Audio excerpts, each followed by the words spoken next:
March 6, 1836.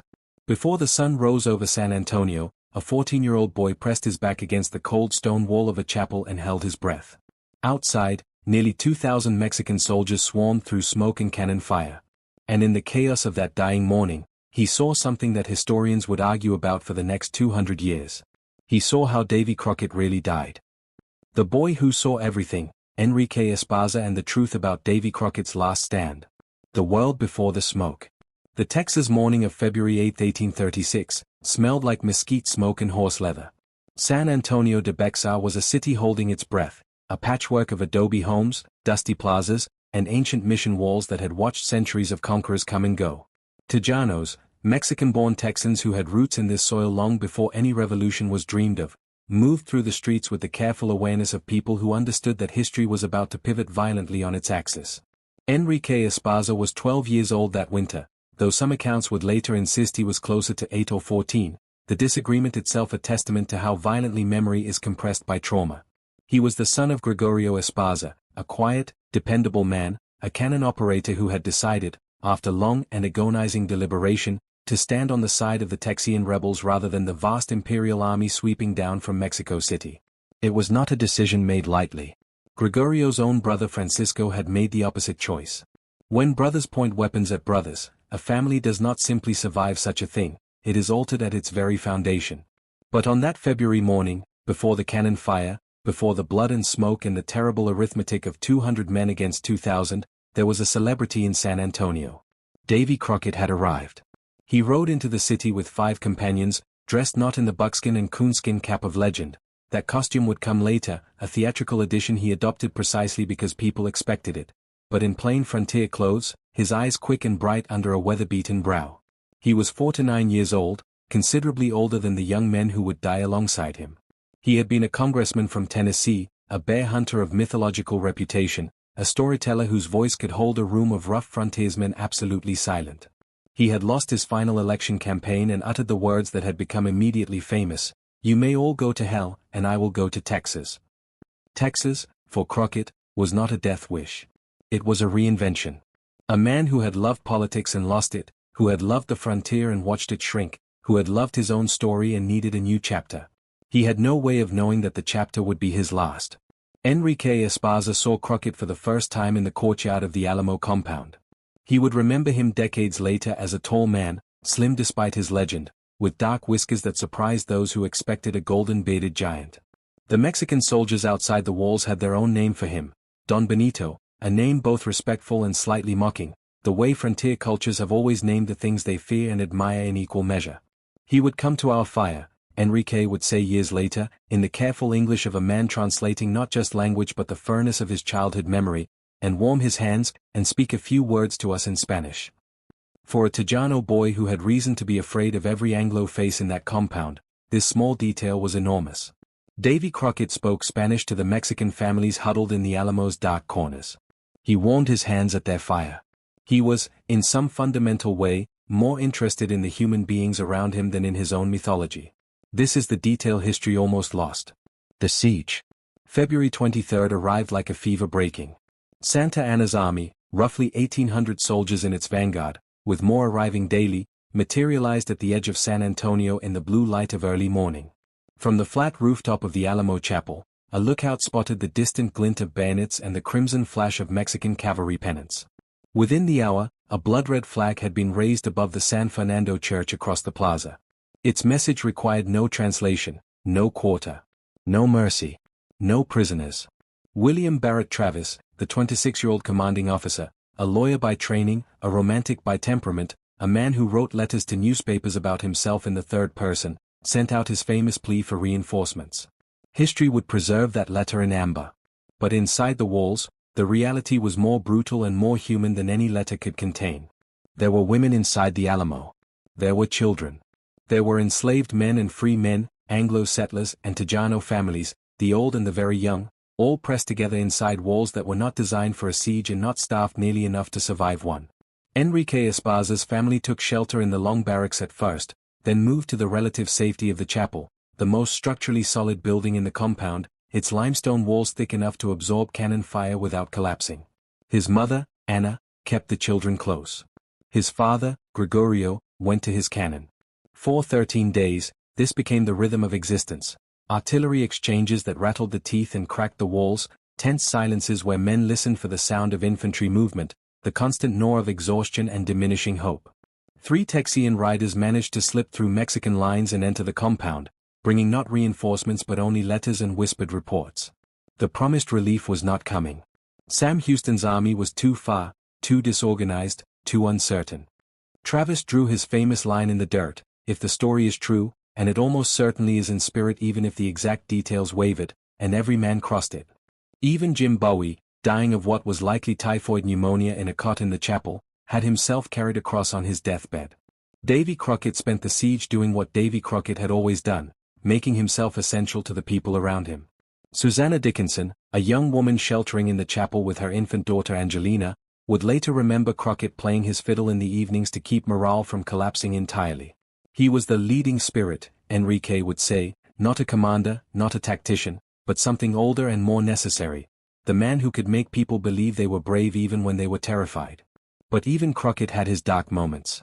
Susanna Dickinson also recorded words that revealed the frontier philosopher beneath the frontier legend. "I think we had better march out and die in the open air. I don't like to be hemmed up." He said this knowing full well they were not going to march out. It was the kind of thing a man says when he has made his peace with a thing and simply wants to name it honestly before it arrives. The morning of March 6th. 4 hours before dawn on March 6, 1836, the silence changed. It was not a sound, it was the absence of sound that was wrong. The Mexican army's constant nighttime music, the bugle calls and drumbeats that had been used deliberately to prevent sleep, had stopped. In the barracks and the chapel, men who had learned to sleep through noise found themselves suddenly, horribly awake in the new quiet.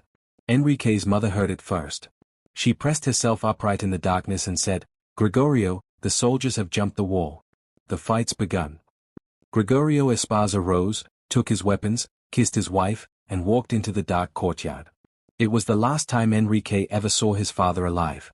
What followed was perhaps 90 minutes of the most condensed, chaotic, and lethal violence the North American continent had yet produced in a single location. Nearly 1,800 Mexican soldiers struck all 4 walls simultaneously, their scaling ladders going up in the darkness before the defenders could coordinate a response. The first assault waves were cut down by rifle fire and cannon blasts, the bodies piling up so thick that subsequent waves used the dead as improvised stepping stones over the walls. Inside the chapel, Enrique pressed himself into a corner with his mother and siblings.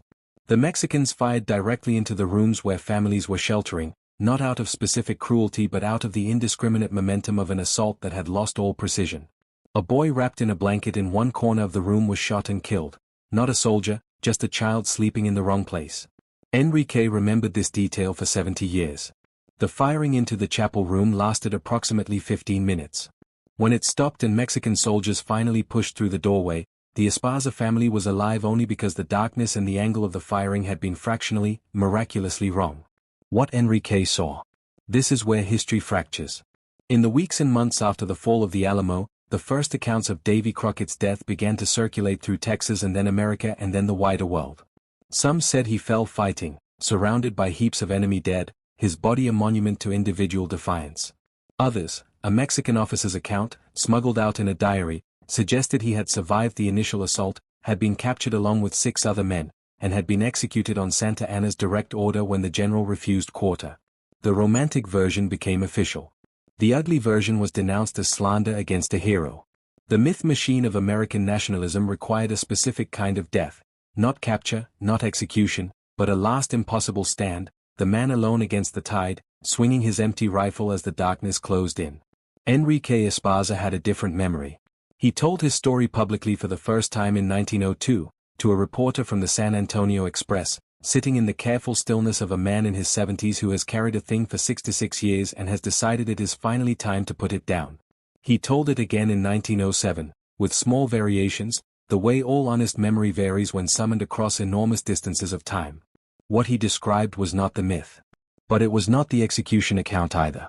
It was something rawer, more specific, and more terrible than either version. Crockett, Enrique said, was defending the large double doors of the Alamo Chapel, the main entrance, the most vulnerable point, the place where the assault pressed hardest and where a defender would need to be both brave and extraordinarily capable to hold any ground at all. He fought hand to hand, Enrique said. He clubbed his rifle when they closed in on him and knocked them down with its stock until he was overwhelmed by numbers and slain. He fought to his last breath. The body, when it was found, lay precisely there, in front of the double doors, surrounded by dead Mexican soldiers, 16 by some accounts, more by others. One enemy soldier lay across Crockett's body with Davy's famous hunting knife buried to the hilt in his chest. The blade had gone in last, the final act of a man who had used every weapon available to him until none remained but the knife in his belt.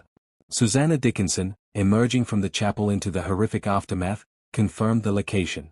She saw his peculiar cap, that famous fur cap that had become his signature, lying on the ground beside him. This is the account of a boy who was present. Who survived. Who had no political reason to lie and no agenda to serve except the accuracy of what his young eyes had registered in those terrible minutes. History had other plans. The politics of a dead hero. By 1880, the official mythology had calcified around a different version of events entirely. Texan historian Reuben M. Potter denounced any account suggesting Crockett had done anything other than fight to the last as calumny against the hero. The word calumny was carefully chosen. It meant not merely error but deliberate defamation, a moral accusation rather than a historical disagreement. Potter was not primarily interested in what had actually happened in the courtyard of the Alamo on the morning of March 6, 1836. He was interested in what Texas needed to have happened.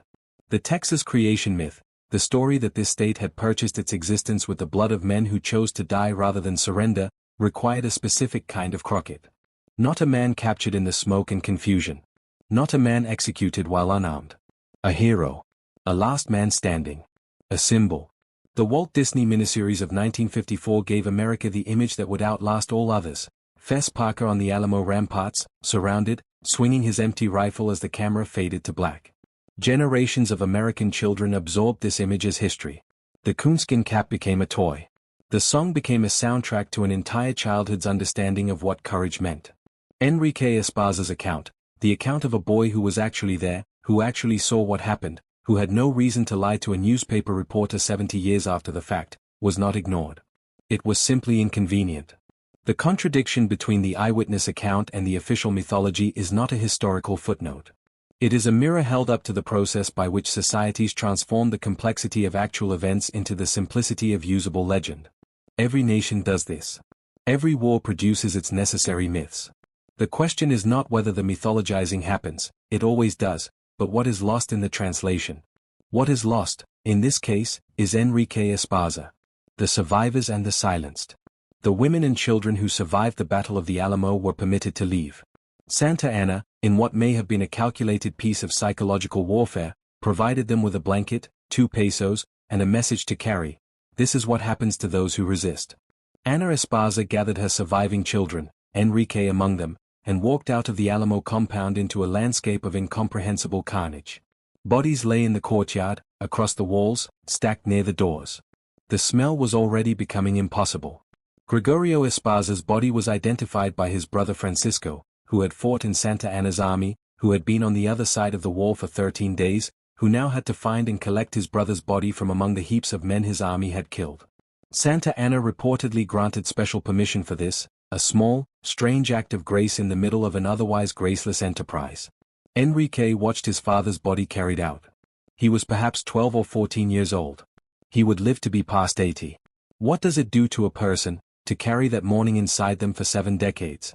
To have watched the last night of men they knew and feared and admired, to have seen, in the chaotic smoke-lit terror of the assault, a tall man with dark whiskers defending a door until the body stacked up around him and he finally, exhaustedly, stopped moving? To have told this story, carefully and accurately, to those who asked, and to have watched it be overwritten by a myth that was more useful than the truth? Enrique Esparza became a farmer. He raised 7 children. He lived a quiet life in the region where his father had died, on land that had been Tejano before it was Texan before it was American. He did not seem to have been embittered by the experience. But he told his story again and again when asked, with a consistency that speaks to the particular stubbornness of a person who knows what they saw and refuses to pretend otherwise. The question history cannot close. 200 years after the Battle of the Alamo, historians have still not reached a definitive consensus on how Davy Crockett died. The De La Pena account, the diary of a Mexican officer that surfaced decades after the battle and claimed Crockett was captured and executed, is now itself the subject of its own controversy. Some historians believe it is authentic, others argue it was partially or wholly fabricated decades after the events it describes, a reconstruction rather than a contemporaneous record. The debate has generated its own enormous literature, its own feuds, its own accusations of bad faith on both sides. What remains, stubborn and unassailable, is the testimony of those who were actually inside the compound when the walls fell.